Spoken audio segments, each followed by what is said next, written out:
Yeah, I'll react to that, sure. So, George Carlin, preemptive like. George Carlin about abortion and the sanctity of life.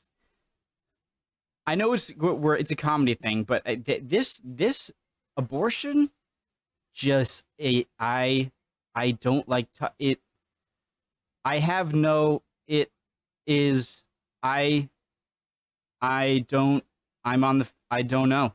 I don't know. This is the one issue. I don't know. I don't know. I don't know. Okay.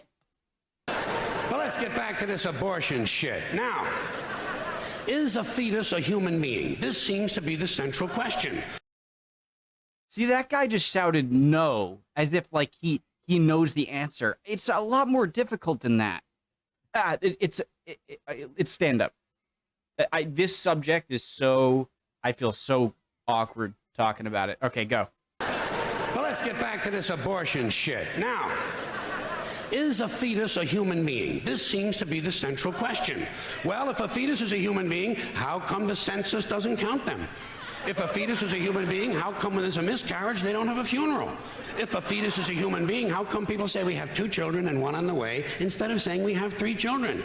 People say life begins at conception. I say life began about 1 billion years ago, and it's a continuous process. Continuous, just keeps rolling along. Rolling along. I say, you know something? Listen, you can go back. I've never heard that argument before.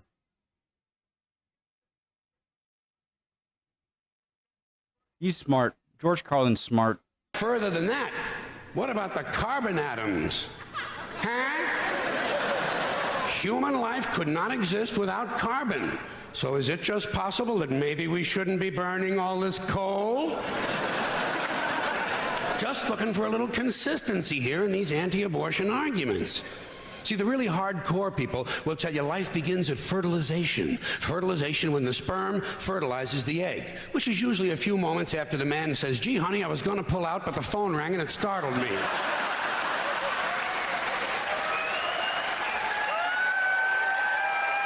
Fertilization. But even after the egg is fertilized, it's still 6 or 7 days before it reaches the uterus and pregnancy begins, and not every egg... Is that true? Egg makes it that far. 80% of a woman's fertilized eggs are rinsed and flushed out of her body once a month during those delightful few days she has.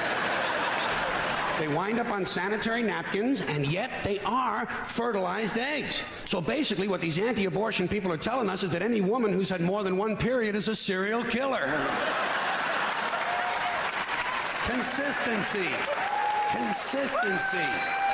Yeah. If they really want to get serious, what about all the sperm that are wasted when the state executes a condemned man and one of these pro-life guys who's watching comes in his pants, huh? Here's a guy standing over there with his jockey shorts full of little Vinnies and Debbies, and nobody's saying a word to the guy. Not every ejaculation deserves a name. Now, speaking of consistency, Catholics... All jokes aside, the abortion is a weird one for me. I'm kind of like, I'm for it, like, go ahead, but there's also something about it that's like, but jokes aside, he's come up with some good points. Mainly the part where I'm trying to make sense of a stand-up. Which I was until I reached the age of reason.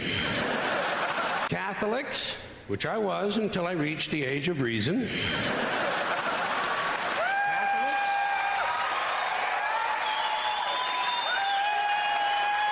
I was never really religious. Catholics and other Christians are against abortions, and they're against homosexuals. Well, who has less abortions than homosexuals? Leave these fucking people alone, for Christ's sakes. Here is an entire class of people guaranteed never to have an abortion. And the Catholics and Christians are just tossing them aside. You'd think they'd make natural allies. Go look for consistency in religion. And speaking to my friends, the Catholics, when John Cardinal O'Connor of New York and some of these other cardinals and bishops have experienced their first pregnancies and their first labor pains and they've raised a couple of children on minimum wage, then I'll be glad to hear what they have to say about abortion. I'm sure it'll be interesting. Enlightening, too. But in the meantime, what they ought to be doing is telling these priests who took a vow of chastity to keep their hands off the altar boys. You can answer yourself, Father. You know? When Jesus said, "Suffer the little children, come unto me," that's not what he was talking about.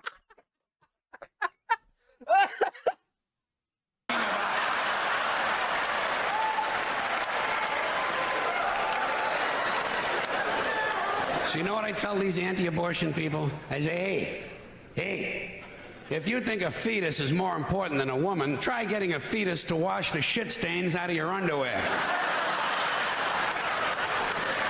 For no pay and no pension. I tell them, think of an abortion as term limits. That's all it is. Biological term limits. But you know, the longer you listen to this abortion debate, the more you hear this phrase, sanctity of life. You've heard that, sanctity of life. You believe in it? Personally, I think it's a bunch of shit. Well, I mean, life is sacred? Who said so? God? Hey, if you read history, you realize that God is one of the leading causes of death. Has been for thousands of years. Hindus, Muslims, Jews, Christians, all taking turns killing each other because God told them it was a good idea. The sword of God, the blood of the Lamb, vengeance is mine. Millions of dead motherfuckers. Millions of dead motherfuckers, all because they gave the wrong answer to the God question. You believe in God? No. Dead. One of the great things about him, too, is that he's much older. Is he still alive? I hope he is. He's from like a much older era, and so it makes him saying all this stuff even more shocking, which is great. You believe in God? Yes. You believe in my God? No. Dead. My God has a bigger dick than your God.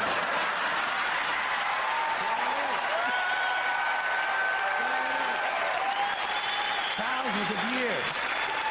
Thousands of years, and all the best wars, too. The bloodiest, most brutal wars fought, all based on religious hatred, which is fine with me. Hey, anytime a bunch of holy people want to kill each other, I'm a happy guy.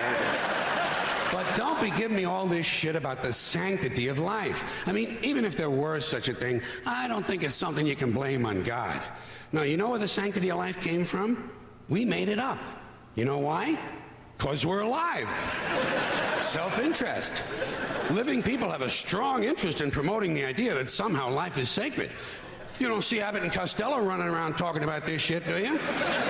We're not hearing a whole lot from Mussolini on the subject. What's the latest from JFK? Not a goddamn thing. Because JFK, Mussolini, and Abbott and Costello are fucking dead. Who's Abbott and Costello? Fucking dead. And dead people give less than a shit about the sanctity of life. Only living people care about it, so the whole thing grows out of a completely biased point of view.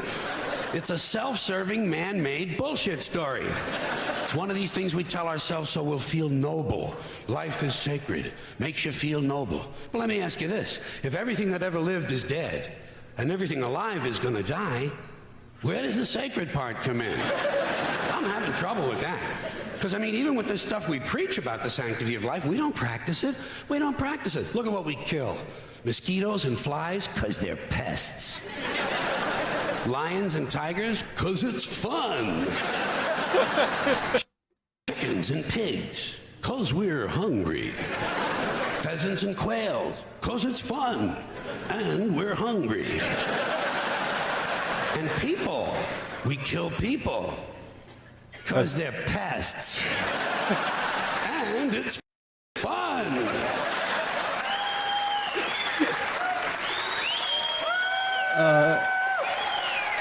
And you might have noticed something else. The sanctity of life doesn't seem to apply to cancer cells, does it? You rarely see a bumper sticker that says, "Save the tumors." Or I break for advanced melanoma. The tumors are trying to live too, man. Viruses, mold, mildew, maggots, fungus. I'm sorry, ma'am. I'm sorry, sir. You have to carry the tumor to term. Weeds, E. coli bacteria, the crabs. Nothing sacred about those things. So at best, the sanctity of life is kind of a selective thing. We get to choose which forms of life we feel are sacred, and we get to kill the rest. Pretty neat deal, huh? I want to give my opinion so bad. You know how we got it? We made the whole fucking thing up. Made it up. The same way. Thank you. George Carlin is amazing. There were a few points in there where I realized I was watching a comedy. That's what you can tell is such a great comedy is when you're like, well, that's not. Oh, it's a but obviously comedy is based in truth. And so the greatest thing he said that for me was the conception thing of conception is the night you have sex. And so if it takes a while for the sperm to reach the egg, then isn't conception kind of when it meets the egg? That's my one thing. And so that was a big whatever. But at the same time, it's weird because like I know like I was I hate abortion. I hate the subject. It's so weird. No, I don't want the woman to not have rights over her body, but aren't you also making a woman, aren't you also forcing a woman to have a child on like, if it's like the 8th month? So really you're telling the woman, to me, if you're pro-choice and you don't want to tell a woman what to do, then you have to be pro-choice all the way up till birth. You know, like you have to be okay with killing the fetus, baby, kid, whatever you want to call it, right before it comes out, right? And so you can't be against 3rd trimester abortions, which a lot of people are, and then also say don't tell a woman what to do with her own body, because you are telling her what to do with her own body just later than other people are. And so all of these arguments around abortion, I think they're all kind of crap for abortion or against abortion. I think it's all kind of caught up in politics. And to me, it's like, okay, is a fetus a life? Well, of course it's alive. You know, how can a plant be alive, but a fetus not be alive? And then there's the argument of, well, it's reliant on the mother. But then I think, like, if it was me, and I'm trying to think of, like, an equivalent. It's like, imagine a law that you could go to jail for masturbating or something like that. I'm trying to think of a way so that, I can... Because if I just, had sex or whatever, and I'm pregnant, and this thing is happening to my body, that's a complete natural thing, but I don't want it to happen, and I'm going to do something to me to get rid of it, I would be pissed off if someone said, no, stop. But at the same time, I hate this. I don't know. I'm not pro-life. I'm not pro-choice. I'm neither. I have no clue. I'm not. I don't know. Awesome, guys. I love George Carlin. He's awesome. I'm going to get so much hate for this. I know it, but I don't care. I really do not care. Give you my opinion. Hope you're all doing well. Chin up. If not, you'll be good soon. Don't worry. See you guys. Bye.